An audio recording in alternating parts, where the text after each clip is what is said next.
আসসালামু আলাইকুম। আজকে ওমান থেকে পাওয়া বেশ কয়েকটি গুরুত্বপূর্ণ সংবাদ নিয়ে আপনাদের সামনে হাজির হয়েছে। তো আসুন জেনে নিই প্রথমে সংবাদের শিরোনামগুলো কি থাকছে। বাংলাদেশিদের নিরাপত্তা নিশ্চিত করায় ওমানকে কৃতজ্ঞতা প্রধানমন্ত্রীর।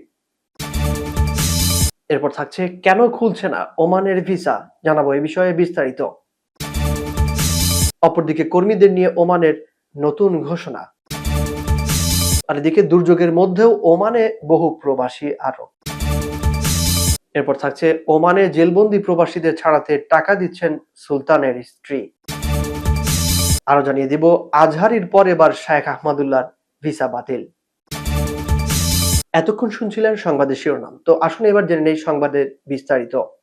বাংলাদেশিদের নিরাপত্তা নিশ্চিত করায় ওমানকে কৃতজ্ঞতা প্রধানমন্ত্রী। ওমানের সুলতান হাইথাম বিন তারিকের কাছে একটি বিশেষ ব্যক্তিগত চিঠি পাঠিয়েছেন বাংলাদেশের প্রধানমন্ত্রী তারেক রহমান।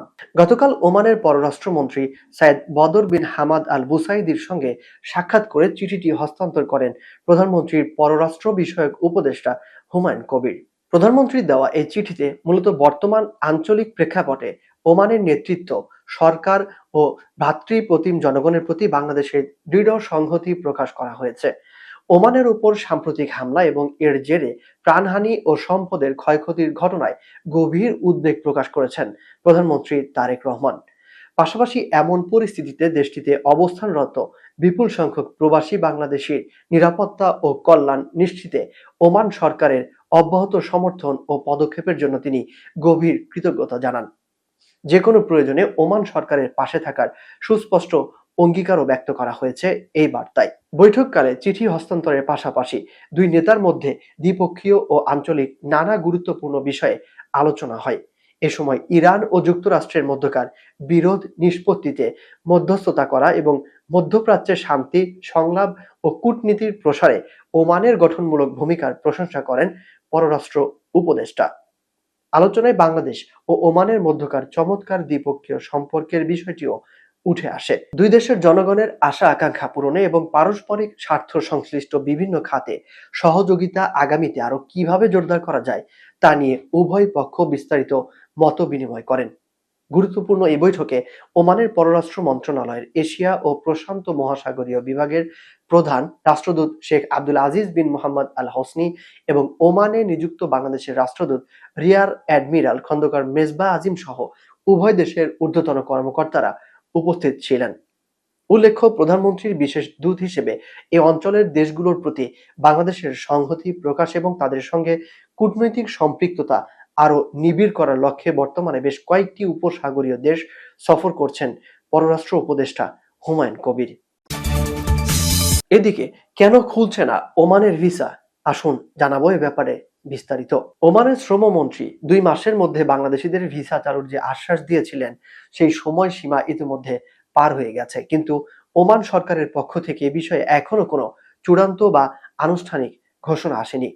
এর মধ্যে মধ্যপ্রাচ্যে নতুন করে ছড়িয়ে পড়া সংঘাত এবং ভূরাজনৈতিক উত্তেজনার কারণে ভিসা চালুর এই প্রক্রিয়া আরো দীর্ঘায়িত হতে পারে বলে আশঙ্কা প্রকাশ করছেন সংশ্লিষ্টরা।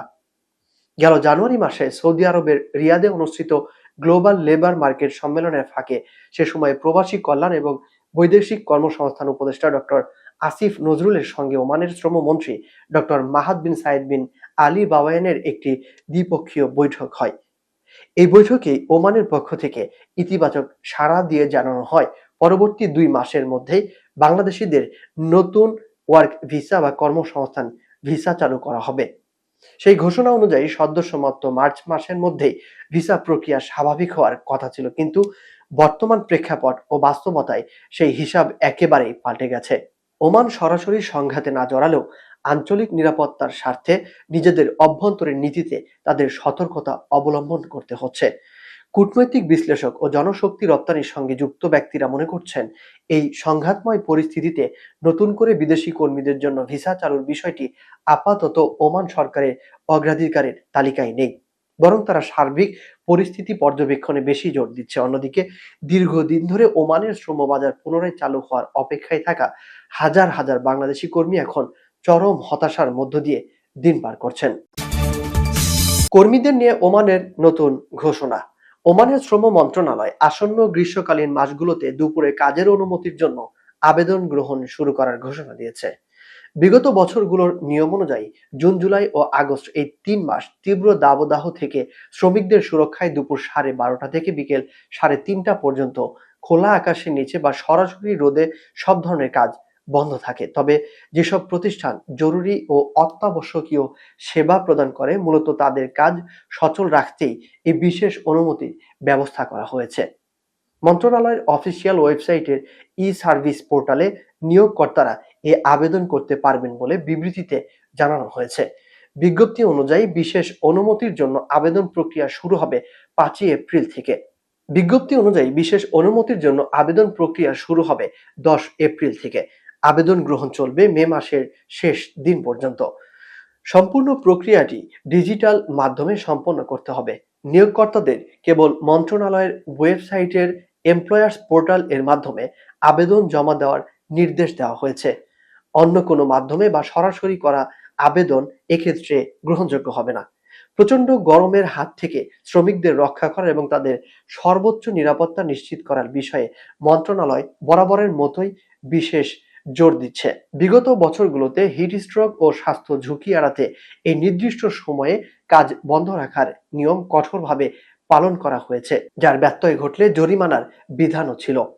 সংশ্লিষ্ট কর্তৃপক্ষ জানিয়েছে, শুধুমাত্র নির্ধারিত সময়ের মধ্যেই প্রতিষ্ঠানগুলোকে আবেদন সম্পন্ন করতে হবে।